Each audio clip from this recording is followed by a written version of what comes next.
Hello, I hope you're having a fantastic day, and I want to start off with sharing with you that I think you're a genius, special, you are important, and you are loved. Today's topic is the movie The Secret. This movie is a really amazing movie, and I actually have a very, very magical way about how like I came to find this movie, but it all started with the book. So I was in my family's game room, and I saw a book. I'm not much of a reader at that time. I wasn't, and it's like it's about this. It's maybe like 5 inches tall. It's thin and has a red spine, and I just pull it and it says The Secret, and I flip through it, and it's not like a regular paragraph, like 2 to 3 paragraphs per page book. It's almost like in bullet form. It's very quick to read. There's images. The coloring isn't white. It's very fresh. And I ended up reading that book. And interestingly enough, I asked my family. Well, I asked my mother. I was like, "Mom, have you ever seen this book?" And to my surprise, she was like, "No, I don't know what that is." Um, so that book really like that set me off into a journey at that time. And after this, I looked more into it. I spent all night Googling, and I saw there was other books, and I saw there was a Netflix movie. So I saw the movie The Secret, and I thought that was phenomenal. That set me off at that time. I remember making note cards, and I listed out exactly what I would do with my first $1 million. So from then on, I was still young. At that time, I still hadn't had my first awakening. My first awakening is what we all have when we become conscious of the fact that we can be conscious. And so at that time, I really couldn't have been applying the law of attraction to its fullest, simply because my eyes were closed. I couldn't be conscious, or I wasn't conscious of the fact that I could be conscious.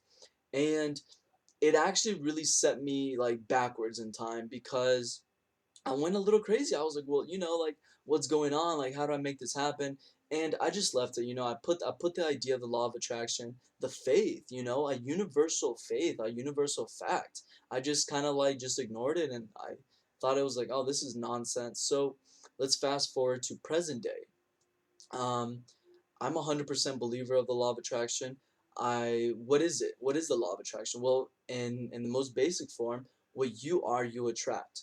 So it's really hard for me to talk because it really depends where you're hearing this from. I'll share with you this. Whenever I was living under the belief, under the paradigm that the best way to think is to not think, and I would be reading The Secret or listening to the law of attraction, I believed I was doing the best thing possible. So again, it's really hard for me to speak on this topic, because what filter are you listening this through? Because again, whenever I wasn't conscious, whenever I was simply conscious of the fact that I could be conscious, I thought I was doing the most I can do. Now, on the flip side, I'm living 100% conscious. If the previous was 1% conscious, I'm at 100. Well, how is that? How are you 100% conscious? Well, what is consciousness? To me, consciousness is how much of your time are you utilizing your internal faculties. So I'll give you an example to better understand this. At one point in my life, in my journey, I would wake up from, sun up to sundown. I was repeating one word: love, love, love, love, love. So what does this mean? Was I conscious? Well, surely I had to have been, right? To a certain degree.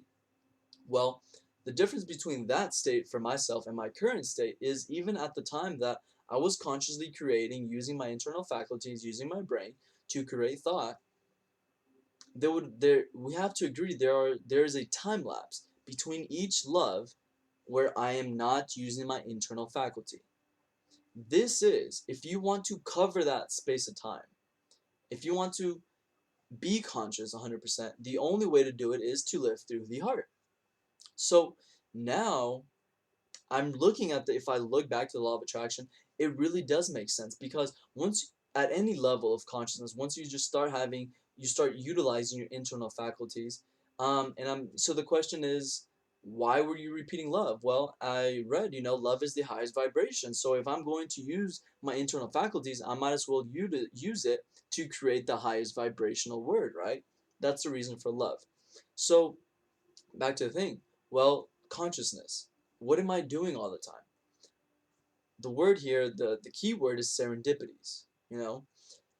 I'm constantly, I have a thought, and I mean, it's really like I didn't have spinach, so this is crazy. So we're in quarantine. I live in Honduras. It's a very underdeveloped country, and I'm a vegan, so it's even harder. I can't go to the supermarket every single day. So what does this mean for me? Like, well, crap. Like, what am I supposed to just like start eating bread that has egg, or go back to eating, like other nonsense things that I don't want to eat because they don't make me feel good?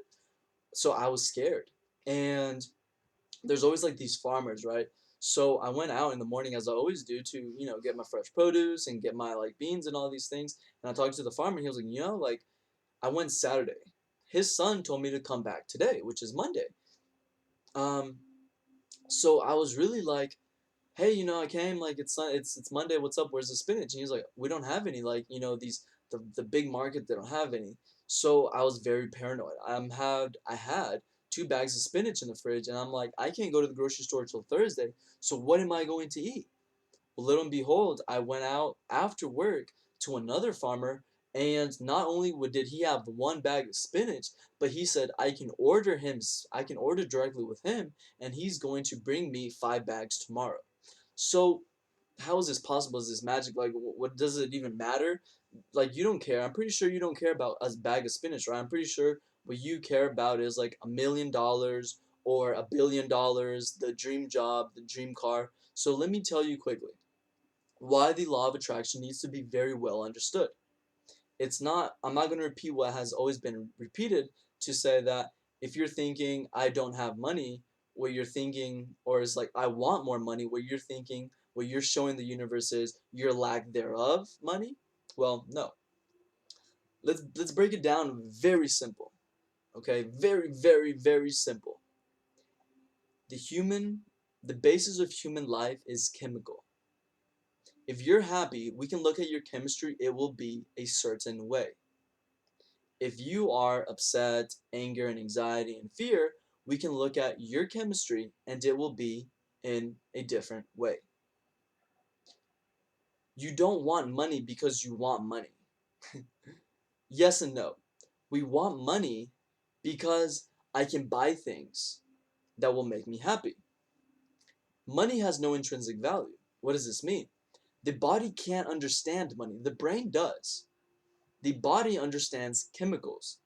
The body understands that the body understands the chemicals that will be the outcome of having $1 million. How so? Well, if I have $1 million, I could buy, $1 million worth of things. Well, being able to obtain what I want makes me happy, which is a chemical. To say, whenever it was my birthday and I got the bike that I wanted, it's not about the bike. I know this is very hard to understand, but if in a fundamental level, it's about the effect. It's about the chemical reaction that is caused because of something physical. So $1 billion, the most beautiful wife, the dream car, the dream job, that's going to cause chemicals, hormones to be released internally. That's how we understand our external life. So if you want to attract anything you want, you have to see yourself today feeling how that situation is going to make you feel. There's enough evidence, scientific and medical evidence, that the body cannot distinguish between a situation that is being created with your mind or in your physical world. So let me reiterate that. Your body can't tell if its current emotional state is being caused by thought alone, which would mean applying the law of attraction, or by your external world. So how do you apply the law of attraction? Well, the way that I use it, is to make myself feel as amazing as possible, because now I'm connected to the quantum field. My attention is on the most least dense thing in my conscious ability. I'm accessing my heart to create an elevated emotion that in layman's term is the best feeling I can possibly feel. If I'm doing this with the heart, this means I'm doing it 24/7. This means the signals that I'm sending out, every cell in the body is constantly sending out signals and receiving. If what I'm sending out is an elevated emotion and the idea that I am feeling as amazing as possible as I can be, by law, that's the only thing that I can receive. I've hoped I really simplified it for you. It's really not about like affirmations, all these affirmations, imagination, meditation, everything is great, but your foundation should be an elevated emotion. If you want more information, please do contact me. I share this. I have a family of individuals where I share how to create an elevated emotion, how to live through the heart, and we are receiving amazing, amazing miracles, testimonies day in and day out. So please join me. And also, I invite you to share this video with your loved ones, with your mastermind group, and also comment below what topics you'd like for me to cover in the future. And also share with me, how is your process? Have you heard of The Secret? Have you seen the movie? Have you read the book? And also, do you like, what is your favorite verse from Bob Proctor? How amazing of a person is he? Because honestly, he's very amazing. I hope to see you in the side of light. Goodbye.